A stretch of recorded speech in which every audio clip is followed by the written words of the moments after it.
నేను పొందాలంటే దానికోసం అసలు నీకు నాకున్న సంబంధం తెలియాలట. దానికోసం నేను కొంచెం నా జీవన విధానాన్ని ఒక కర్మ పద్ధతిలో సాగించాలట. దానికోసం కొంచెం సత్వగుణం ఉండాలట. దైవం యందు వేదం యందు విశ్వాసం ఉండాలట. ఇలాంటి ఎన్నో ఆత్మగుణాలు ఉండాలి. కానీ ఇవేవీ లేవయ్యా.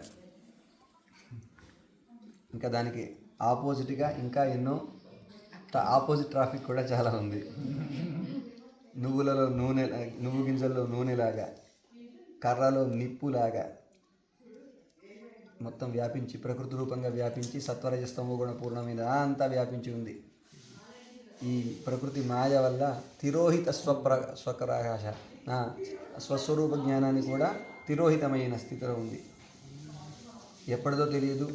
అవిద్య వల్ల వచ్చినటువంటిది విడదీసుకోవడానికి వీలు లేకుండా పట్టు విడువని ఒక కర్మపాశం పట్టేసి ఉంది. ఎంత సమయం నువ్వు ఇచ్చినా ఈ దుఃఖ సముద్రాన్ని దాటి నేను బయటికి రాలేను. మరొక దిక్కు లేదు.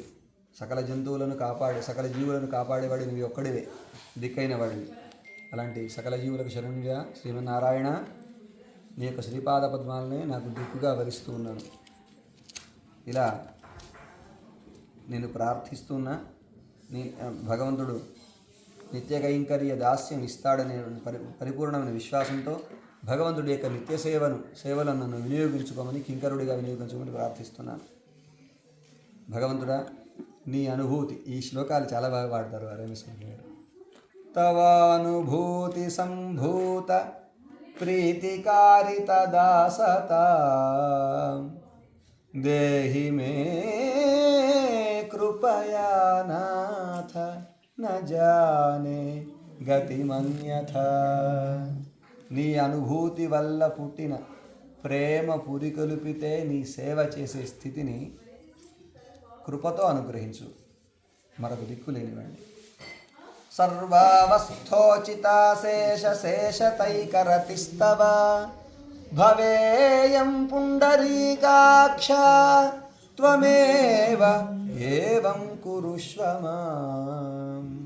భగవంతుడా, నీ సకల స్థితులకు తగిన విధమైన నీ సేవలు చేసేటువంటి స్థితిని నాకు విశాల నేత్రుడా నీవే అనుగ్రహించాలి అని. అంటే ఇక్కడ మనం దేవుడి మీద ప్రేమను, దేవుడి సేవ చేసుకునే స్థితిని ఇవన్నీ కూడా అనుగ్రహించాల్సింది భగవంతుడే అని ఇలా నేను అందంగా తత్వయాథాత్మ్య అవబోధ కలిగిన వ్యక్తిలాగా మాట్లాడుతున్నా. తదిచ్ఛారహితస్య, దాని మీద ఇంట్రెస్ట్ లేకపోయినా ఏతదుచ్చారణ మాత్రావలంబనైన, ఇదంతా భగవద్ రామానుజులు వారిని చెప్తున్నారు. వారికి ఈ ప్రార్థనలు అవసరం లేదు. భగవంతుడి యొక్క నియర్ అండ్ డియర్ సోల్ వారు. భగవంతుడే వెంటబడి ఫ్రెండ్షిప్ చేయాల్సిన వారు, కానీ మనకు నేర్పుతున్నారు. కానీ చూడండి, మనం ఎగ్జామ్ రాసేటప్పుడు కొన్ని కంఠస్థం చేయండి రా, పోయి ఆ బిట్ పేపర్ రాసేయండి, మీకు మార్కులు వచ్చేస్తాయి అని చెప్తారు. వాడికి ఇంగ్లీష్ రాదు, కానీ ఆ పేరా కంఠస్థం చేయించి రాయిస్తారు మార్కులు రావడం కోసం. సో పాస్ మార్కులు మనకు రావాలంటే ఈ చదవాలి. దీని మీనింగ్ తెలియక్కర్లేదు. ఏం చెప్తున్నారు ఇందులో? తెలుసుకుంటే విశేషము, కానీ తెలియకున్నా కూడా కాపాడుతుంది. తైలనాల్లో ఇంగ్రీడియంట్స్ తెలిస్తే విశేషం, తెలియకున్నా స్వాలో చేసినా కాపాడుతుంది. అట్లాంటిది స్తోత్రం. భగవంతుడు మనం ఏమడగాలో ఇందులో పెట్టేశారు. ఏమంటున్నారు? ఏతదుచ్చారణ మాత్రావలంబనేన, ఈ పదాలు పలుకుతున్నాడు అనే ఒక దాని కారణం చేతనైనా. ఇప్పుడు ఇవంతా మనం వాళ్ళైనంత చదివాము.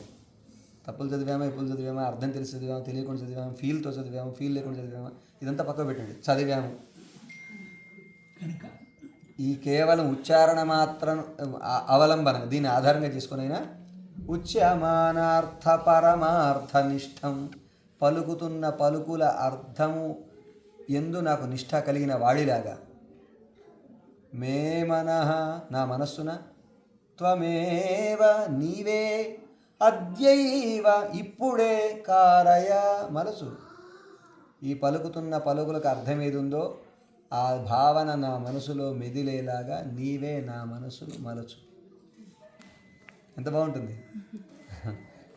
నీ కొండకు నీవే రప్పించుకోలాగా ఆపద ముక్కులు మార్చి ఇప్పించుకో, అన్నీ నీవే. అపార కరుణాంబుధే, అంతులేని ఒక కరుణ సముద్రుడా నీవు. అనాలోచిత విశేషాశేషలోక శరణ్య ప్రణతార్తిహర, సకల జీవులకు శరణ్యమైన వాడా, ఆర్తిని పోగొట్టేవాడా, ఆశ్రిత వాత్సల్యైక మహోదధే, ఆశ్రితుల యందు ఏదో వల్లమాలిన ప్రేమ, పిచ్చి ప్రేమ కలిగిన వాడా, అనవరత విదిత నిఖిల భూత జాత యాథాత్మ్య, ఎడతెగకుండా తెలియబడే సకల జీవుల డేటా కలిగిన వాడ. సత్యకామ సత్య సంకల్ప కోరిన ఈడేరినవాడ, సంకల్పించిన ప్రతి అంటే అన్ని కోరికలు నిండినవాడా, ఏది సంకల్పించినా నెరవేర్చగలిగేవాడా, ఆపత్సకుడా, కాకుత్స్థుడా, శ్రీమన్నారాయణుడా, పురుషోత్తముడా, ఎంత ఇచ్చినా తరగని సంపద కలిగి ఇంకా ఇవ్వాలని తపన కలిగిన వాడా, శ్రీరంగంలో వెంచేసి ఉన్నవాడా, నా తండ్రి నీకు నమస్కారం. ఇది నేను ఇక్కడ పూర్తి చేస్తాను. అంటే వారి భగవంతుడితో మనం ఏదో ఎదురుగా విగ్రహం దగ్గర ఉంటాము, మనం పూజ చేస్తాము అని దాంతోపాటు ఆయనతో మాట్లాడాలి. మనం దగ్గర వాడితో మాట్లాడతాం కదా, మన పిల్లలతో మనం మాట్లాడుతుంటాం. స్నానం పోస్తూ అలా మౌనంగా స్నానం పోసి బట్టలు కట్టి బొట్టు పెట్టి ఇంత అన్నం పెట్టి పంపించాం. వాడిని ముందుగా బుగ్గను చుక్క పెడుతూ ఎంజాయ్ చేస్తాం. ఇలా అలా భగవంతుడితో మనం మాట్లాడాలి. మన మనసు అంత నాలో లోపాలు ఉన్నాయని తెలుసు, కానీ నువ్వు తప్ప మరొక దిక్కులేదు తండ్రి అంటుండాలి. మన లోపాలు మనకు తెలుస్తుండాలి. లోపాల వల్ల దూరం అవ్వాలనిపిస్తుంది. దూరం అవుతున్న వేళ మరి నాకు నువ్వు తప్పేవారు అని నన్ను నువ్వే మలుచుకో అనే ఇదంతా కూడా ఒక అద్భుతమైన ఒక నిండైన పరిపక్వ స్థితిలో ఉన్న అనుభవాలు. సో మనకు శ్రీపతి స్తుతిమాల మన ఆస్తి. మరి అది మనం చదువుపైన కనీసం తలదిండుగానైనా అది లోపలికి చేరాలి. ఇక్కడ మొత్తం ఇక్కడ మనకు అక్కడ గ్రంథంలో ఉంటుంది, మనకి ఇక్కడ ఉండాలి. ఆ భావజాలంతోనే మనం భూమి తిరుగుతుండాలి. కళ్ళు తెరిచే ఉంటాయి, వస్తువులు చూస్తుంటాయి, కానీ వీటి వెనక ఆలోచన మాత్రం ఆ రామానుజుల వారు రంగనాథుడితో ఎలా ఉన్నారు, శ్రీరంగ వైకుంఠం కళ్ళ ముందర ఆ వైకుంఠాన్ని తలుచుకుంటూ ఉండాలి. ప్రాకృతికమైన వస్తువుల మధ్యలో ఉన్న మన ఆలోచనలు అప్రాకృతమైన దాని మీద ఉన్నప్పుడు ప్రాకృతికమైన వస్తువుల వల్ల కలిగే దుఃఖం కలగదు. ఉదాహరణకు ట్రాఫిక్లో ఉన్నాం, కానీ నేను శ్రీభాష్యం వారి ప్రవచనం వింటుంటాను. ట్రాఫిక్ నాకు హెల్ప్ చేస్తుంది. నేను వెళ్ళాలి ఒక ప్రోగ్రాంకు, కానీ ఎంతో దూరం, గంటన్నర. ఎప్పుడు? ఉదయం 4 గంటలకు. అంటే ప్రపంచం అంతా లేవనప్పుడు 3ంటికి స్నానం చేసి ఏదో 5ంటికి గృహప్రవేశం అయితే నేను వెళ్ళాలి. నేను నిద్ర లేస్తానో లేదో తెలియదు, అలారం లేపుతుంటుంది. అంత అలసటలో లేవాలంటే చిరాకు, కప్పుకుంటూ పడుకుంటే సుఖం. లేచి కారులో కూర్చుంటాం, మనకు పక్కన హాయి చెప్పేవాళ్ళు ఉండాలి. ప్రయాణిస్తున్నాం. ఇప్పుడు ఏమైంది తెలుసా, మీ అందరికంటే నాకు లాభం. అందరూ నిద్రలో ఉంటారు, నేనేం భగవద్ ఆలోచనలో ఉంటాను. ఎందుకు? నా పక్కన ఫ్రెండ్ ఉన్నారు, శ్రీభాష్యం అప్లై చేసిన వాళ్ళు చెప్తున్నారు, ఒరే వినరా అని. ఇంతమంది భూమిని నిద్రపోతుంటే నన్నొక్కడనే లేపి నాకు అరగంట కావాల్సిన గంట గంటన్నర ప్రయాణం పెంచి ఈ గంటన్నర నువ్వు నేను మాట్లాడుకున్నాం, నువ్వు నేను భగవంతుడు. సో ఇప్పుడు మనకు ట్రాఫిక్లో ఒక్కడనే వెళ్ళాలా అనేది కాస్త ఆనందం అయిపోయింది. అక్కడికి పొద్దున్నే వెళ్ళి పృథివీ శాంత సాగ్నిన శాంత చదువుతుంటాం. వారు సంభావన ఇస్తారు, పక్కన పెట్టండి. అంత దివ్యమైన ఆలోచన చేసే ఆపర్చునిటీ వాళ్ళు ఇస్తున్నారు. సో ఇవన్నీ ఏంటంటే ట్రాఫిక్ను కూడా మర్చిపోతాయి. మన లైఫ్లో ఎన్నో ట్రాఫిక్లు ఉంటుంది, మన మనసును బాగా ఇబ్బంది పెట్టాయి. ఎన్ని విండోస్ ఓపెన్ అయినా మన ఆలోచన మాత్రం దైవ్యమైన భావంలో ఉన్నప్పుడు ఎక్కడ ఉంటే అక్కడే దివ్యానుభూతి కలుగుతుంది. సో మనం శ్రీపతి స్తుతిమాలను కంఠస్థం చేయాలి, అందులోని పదాలకు చిన్నగా అర్థం తెలుసుకోవాలి. ఒక్క శ్లోకం ముందేసుకుని ఈరోజు మొత్తం అదే పాడుకోవాలి. మనం కావేరి శ్రీరంగం వెళ్ళాం, కావేరికి వెళ్ళాం అంటే ఎక్కడ ఆ స్తోత్రం వారు పెద్దలు అనుగ్రహించారో అక్కడే అది పాడుకోవాలని పెట్టుకున్నాం. భగవద్ రామానుజుల వారు శరణాగతి గది ఎక్కడ చెప్పారో అక్కడే చదివాం. పరాశర భట్ట స్వామి ఏం చెప్పారో అక్కడే చదివాం. ఇరామనశ ముత్తందాది అనుగ్రహించిన వారి సన్నిధిలో అది. సుదర్శన శతకం అది జరిగిన చోట. శ్రీగుణరత్న కోసం అమ్మవారి సన్నిధిలో. శ్రీరంగంలో ఉన్నాను, 2 నెలలు ఉన్నాను. ఉన్నప్పుడు ఇంకేం హడావిడ ఏం లేదు. శ్రీరంగంలో ఇవన్నీ పెరమాడ ఎదురుగా సుదర్శన శతకం అక్కడ చక్కగా సన్నిధిలో అంతా వెళ్ళి శతకం అక్కడ సన్నిధి ఉంది పెద్దగా, సన్నిధిలోనే ఉంటారు. వారి సన్నిధిలో ఏ స్తోత్రకర్త సన్నిధి ఉందో ఆ సన్నిధిలో, పరాశర భట్ట వారి సన్నిధి ఉంది, అన్నీ ఉన్నాయి కదా, ఆ సన్నిధిలో సేవిస్తున్నాం.